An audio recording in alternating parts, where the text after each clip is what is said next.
wizard gave me superpowers. And then everybody got superpowers. Started from the bottom, now we're here. All right, here's the situation. Started from the bottom, now the whole team here. The daughters of Atlas are coming to hunt us. Hello friends, I'm Naz Perez and I'm sitting next to the cast of Shazam, Fury of the Gods. I love that word, fury. I feel like I don't use it enough. Another word that I just can't get enough of is Shazamily. So many of the themes in Shazam are centered around family, and I was thinking about how there comes a point in almost everyone's adult life where we recognize and acknowledge the difference between our biological family and our chosen family. Mm-hmm. And I personally have always loved Shazam for telling a chosen family story and a positive foster care story. Mm-hmm. So with all of that in mind, I wanted to ask you guys, because I'm so excited for this movie because we're adding a new family into the mix, and that is the Daughters of Atlas, played by the beautiful Rachel, Lucy, and Helen.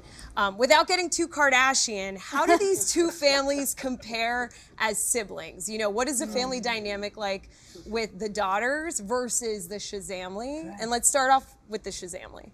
Well, first of all, thank you. I appreciate that. I think it's really cool that we get to make a movie that does, in fact, talk about chosen family and also be so representative. I mean, it is a rainbow of ethnicity and culture and even disability. And for us to be able to bring that to the screen is really, really cool. There is so much love, particularly in this second installation of the franchise. You know, they've now been living together. Now, or I almost said Asher. Billy's been a part of the family for 3 years now, and it's like really become this cohesive, loving unit. But there's also still the drama that comes along with family. But they would all literally die for each other. They would all do the things that they are called to do. But truly, the Daughters of Atlas would do the same thing. I mean, you know, you guys can speak to your dynamic, but we have a very different family. We have the classic family. You know, they're three sisters. And in any sort of classic family, there are always conflicts and there's love, absolutely, but there are conflicts, there are jealousies, there's the classic sort of sibling rivalry that we have, where we didn't choose to be of the same family, we are born into it, you know, which is a very, very different dynamic. So the film really plays with that. I don't want to say too much about that. I obviously am the older sister. But it's very interesting because I have an older sister, and my relationship, I absolutely love my older sister, but my relationship with her is very similar to my relationship with these two, which is, as the older sister, you assume that your younger sisters will do what you say. And if my sister tells me to do anything, I do it. I never argue. I say, yeah, well, okay, fine. You know, because it's like in my DNA. It's my older sister telling me. And we have a very similar sort of dynamic in the movie. There's a certain order to things within a family, I think, any family. Yeah. And being sisters, we have that kind of like, she's so commanding. But then what happens within that? You know what I mean? There's little moments and remarks that are made that you can sort of connect to any family in that sense. And contrastly, you guys actually do kind of have a pretty specific order that you come with in the movie, and we're all in disorder. We are, Billy is striving for some order, and Freddie is not helping with that, nor are really the rest of the Shazamily. Everyone's like doing their own thing. Nobody wants to listen. I think that's also partly because Billy is the leader, but he's the leader because he was chosen by the wizard, and then he shared his powers with everybody else. But really, Mary's the oldest kid, right? So like in theory, she would probably be the leader in that way. And we even like kind of lean on her a little bit, like, yo, can you help us out? Because we don't really know what we're doing. So that kind of stuff. I love hearing about these different dynamics because, as you know, I love family. And just, I've been dying to hear more about the Daughters of Atlas, because I think what is so enticing about this movie is that these villains aren't pulled from the comics, they're pulled from Greek mythology. And so Helen, because your career is just so illustrious, you've played such mighty characters with like immense power and presence. Two Queen Elizabeths, Cleopatra, Phaedra, now you're a god. But I think this is one of the first times you're ever playing a villain. So what was that like for you now being on the other side of it? Well, of course, she doesn't think she's a villain, you know, remotely. And Hespera is doing what she's doing out of an enormous sense of righteousness.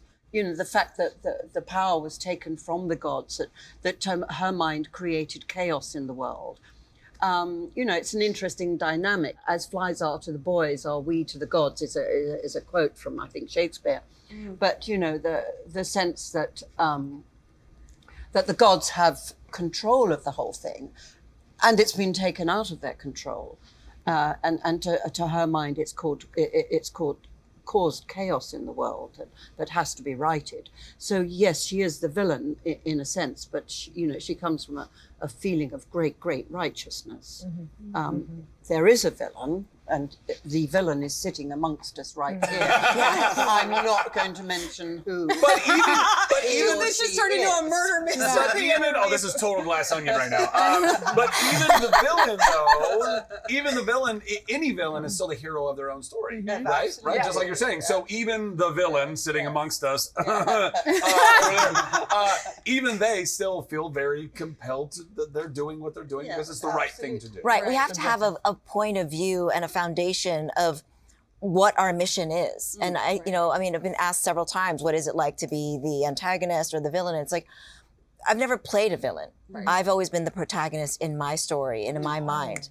And it's like we are here to avenge our father. And what Helen was saying is like, there is an imbalance, and that was not from our doing. So we are there to succeed in bringing life back to our world. So it's really a matter of, where your perspective is. And that is the beauty of what you have to do. Otherwise, it's just very flat. You can't have something be that compelling, I don't think, if it's so one-dimensional. And, our vision of something, even if it's myopic, it is intentional, and that creates a more full story for the audience, especially when we come from Greek mythology. There is always those very, dramatic turns and what somebody does in turn to create, their own tragedy. And I think that, within the sibling rivalry, within the mythology, within their, trying to find themselves, because these are children as superheroes. They are finding their way as adolescents. And that's a struggle already, let alone having this power. Like, how do you balance that? And then we're going to take on these goddesses. We have to really stand strong to what we're doing. And I think that's what makes it exciting. Wow, I love that answer, Lucy, and that perspective, because there is so much in this movie and just from Shazam in general. Like, there is all that complexity, which is why I'm so drawn to it. And while you were talking, I was reminded of my first ever interview for Fandango was actually at Comic-Con with you, Asher, Jack, and Was Zach that one? for Shazam. I was so nervous. I think we said Shablam like a I million love that times. interview. That's what Do you remember that? Do you guys remember that? I remember that. I never thought that you would ever remember I remember that. my best jokes ever in that interview. That's so wait. That makes me feel so good. You guys remember that? I was like 4 years ago, guys. I love that interview. They were 11. It was insane. I wasn't. I was on the 24. And listen, I bring that up not to talk about myself, but because I remember when I first spoke to you about Shazam, you were telling me that there's this 14-year-old that lives inside of you that gets to come out when you play this character. And so much has happened since that first movie. A pandemic. Zach, you've been so outspoken about your mental health. And in the trailer, it seems as though Shazam's struggling with imposter syndrome a little bit. So I wanted to ask you, what does tapping into Shazam's childlike wonder do for you mentally? Well, first, let me just correct you. I don't have to wait to play Shazam to tap into my 14-year-old self. I do that on a regular basis. And but as far as being able to go and like that scene that you see in the trailer of me kind of, laying there on a couch and talking to a therapist, I do find it very, apropos, given my entire journey and my mental health as you were talking about. To me, it's very healing. It's very restorative. It's very, it's very fun. I am living my actual dreams. Ever since I was 4 years old, all I wanted to do was make people laugh and smile because I knew it made people feel good, and that made me feel good. And I became very addicted to that, which through therapy I've realized is not a good addiction all the time. It shouldn't always be that way. You don't need to find all of your worth from outside. But as an actor, being able to go play a role, particularly one that is so full of life and joy and bringing something like this to theaters that's going to bring a lot more people joy, that's very good for my mental health. And also, Zach, it's so natural to you. That character comes absolutely from within you. I mean, we are playing characters that, Hesper is outside of me. I didn't sort of create her, but you created Shazam. It comes absolutely from within you. So it's a sort of incredible melding of the person and the character, it seems to me. Don't you think? What you're saying, Helen, because when Zach talks about Shazam, the love feels like tangible almost. I love talking to you about this character that you play. And when I had first interviewed you guys, I also asked you if Shazam had a love interest for the first film, and the answer was no. So I want to know for the sequel, does Shazam, Freddy, or Billy have a love interest? The question, what is the question? Is the question, does Shazam have a love interest? Or is it Shazam, or does Freddy and Shazam, do all both of them three of together, you? or all of them separately? I mean, how does it work? Do you Why do you date gotta make as this Billy complicated, and Jack? Listen. He's just dying to break out and tell you what's going on. Listen. Billy Shazam does not have a love interest. No, he does not. Clear. However, somebody else might. Right. Okay. And I don't know that we should go beyond that. Because Implicitly do not that would be what that speak is. about anything. So, Freddie, you're dating someone. It can be Pedro. It can be Pedro. It can be Mary. It's really weird now. Wow, there's could be a goddess. There's a lot. It's Eugene. It could be the goddess. Wow. It's okay to give fake Goddess, spoilers, goddess, right? It could be the wizard. The goddess says. Goddess. You guys are Goddess. so Captain fun America. together. The goddess says. Are in Goddess Goddess. has a love interest. There's a lot to dissect here that we'll do in family therapy later. You know, that's so funny. When it comes to love, there is this phrase that's been around forever, which is two's a couple, three's a crowd. And Lucy, you have managed to have great on-screen chemistry with two other female leads in Charlie's Angels. And now you get to do that here as Calypso with Rachel and Helen. So I wanted to know, what is the secret to building a great trio? And what did the three of you do to bond to bring the Daughters of Atlas to life? We naturally bonded. And we all went shopping as well. We went. Wait, really? Where did you guys And we go? had a drink or two together. We had a drink. We celebrated Helen's birthday. We went shopping. We had paper bag lunches. Yeah. I mean, we just had a very natural. It was effortless. It was effortless. And you know what? It's not hard to be friends with people. It's just, you know, both of these ladies are generous with their spirit and their experiences in life. And none of us were born with a silver spoon in our mouths. And so we come from a very, you know, from earnest, hardworking families. And there's struggle behind it. And from wherever we are and from wherever we've come from or where we were born. And, you know, we understand that. We're diverse in that sense, but we have a common denominator, which is struggle. And so we were like out there like, this is on sale, let's get this. I mean, we weren't like running over to like, We weren't running to Gucci. Buckhead. We were just like ourselves, eating out of, you know, paper bags and just enjoying ourselves and not drawing attention to ourselves. You know, we were just very undercover, and that's how we, you know, I think that we enjoy our lives. We don't try to go to the most fancy, popular restaurant where we know everyone's going to be or there's going to be paparazzi. Yeah. That's not what attracts us to each other or to other people, frankly. And I love that about ourselves. You know, we are, I think we're all very private people. It was really effortless. I think Rachel can speak to that as well. I mean, we felt like peers, you know, obviously we're fans of each other's, but it wasn't the first thing that came to mind. Do you know what I mean? It came from such a raw, And I think our honest approach place. to the work as well. I mean, all three of us were stepping into an unknown arena. You know, we were jumping into a pool we'd never swum in before. These guys were familiar with those waters, but us three had never been there before. So I think the way we approached it was we all just all looked at each other, stood at the end of the pool, looked at each other, held our noses and jumped in, you know. And the tides are turned. Yeah, it was my second movie ever, so I was just taking notes all the time. Anything that anyone would say to me, I'd be like, write that down. Write it down. It's going to be important. It's going to be on the test. And so it was just, you know, to come into a film where I got to spend so much time with women was so amazing. And it's a rarity sometimes on sets that you get to actually have whole days of where you're just working on a scene with women, and to get to call these wonderful women, my sisters on and off set, is a gift in and of itself. So Yeah, I love that you mentioned second movie, Rachel, because I have to tell you, as someone who has been on the sidelines, your trajectory has been so remarkable to watch. Thank you. Congratulations. thank you very much. No, of course. You guys know.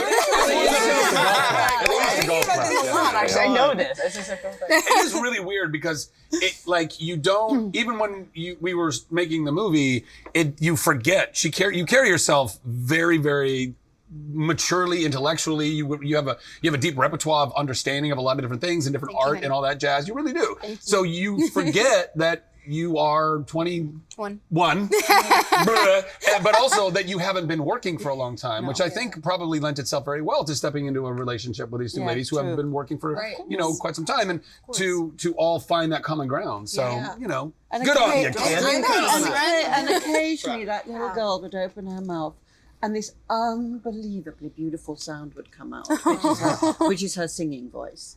And it's easy to forget that when we're just sort of sitting around talking. She's got this incredible instrument in that beautiful body.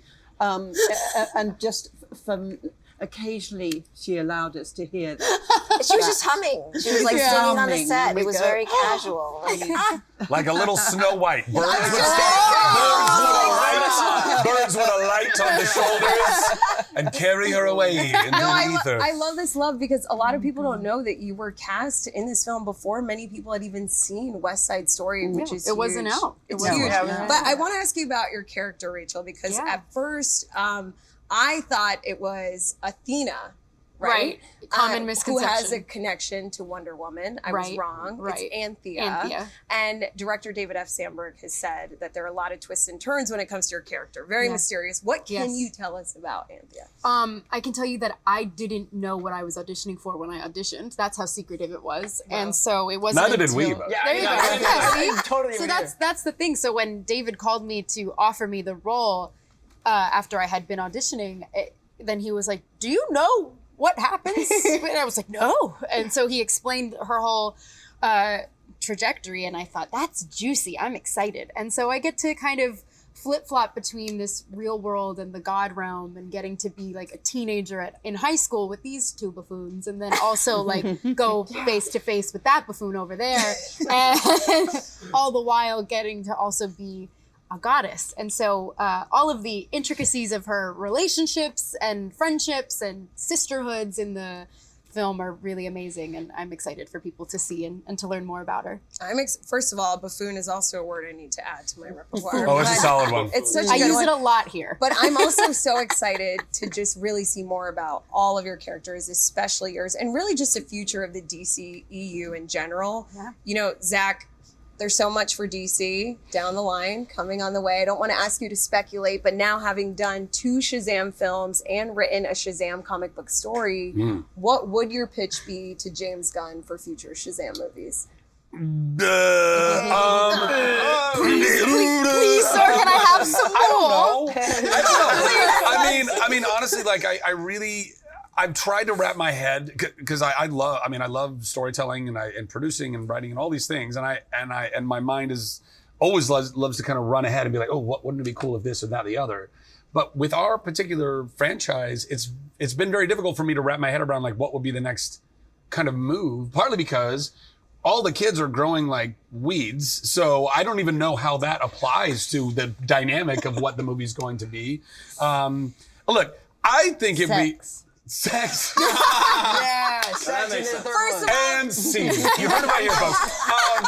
No, I think Amazing. I actually really think it would be really fun. I think it'd be really fun. I've never seen a superhero zombie movie. Zach. Like I genuinely, I would love to kill zombies. I think it would be really fun to do Shazam. Shazam of the Where Dead. was Shazam? Well, there's something like that. Not an Shazam of the undead Dead. Shazam, but rather we're having to fight off like hordes of like the undead. I think it'd be. I was thinking more Eat, Pray, Love sort of Oh, yeah. of course. Yes. Just Billy finding Yes. himself in Italy. Under the Tuscan sun. Down in the Cinquantella.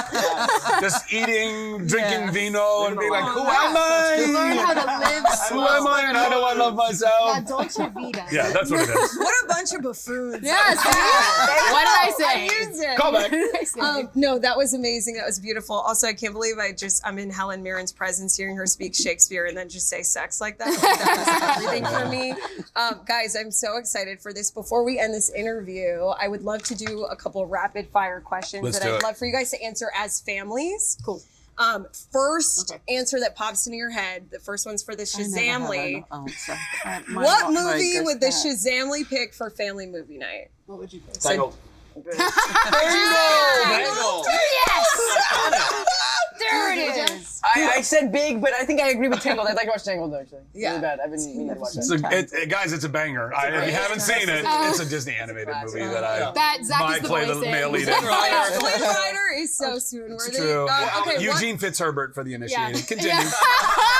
what movie would the daughters pick for family movie night? Gladiator. Oh yeah. Giant Clash of the Hansu. Titans. Clash of the Titans or something like that. I think Gladiators. I think Gladiators It's is good. like they're our costumes. Yeah, Are very costumes gladiator. So not Hocus Pocus. No, I don't think so. I don't think we're Sanderson No sisters. Sanderson. Which is too light. Yeah. It's too light. Too late. Yeah. Okay, what music would you find on the Daughters of Atlas playlist? Oh, Um, I'm going to rely on I'm you gonna for say that. some ACDC. Spice Girls. Spice Girls. Spice Girls. Girls just want to have fun. Yeah. Oh yeah. I was going more like Go-Go's too. yeah. I was going more Go-Go's. heavy metal there. I was going more classic rock, but I think for the action scenes, we can definitely yeah, do for that. the action AC/DC. scenes where Helen is kicking Zach's ass, ACDC. Mutual ass kickery. Mutual ass kickery. Your ass is getting Great kicked. intel. What music would be on the Shazamily family playlist? Well, Some stupid like the Brady Bunch theme song. hey, calm down. Why stupid? Because we're just No, like, I happy go don't know. lucky Some ladies. great And it'd be a great dance contrast pop. between AC/DC No, and we're gonna have some great dance pop. We're gonna have some Dua Lipa certainly on that Dua playlist, Lipa. guys. I don't know what we're even talking about. We have fun. We have fun.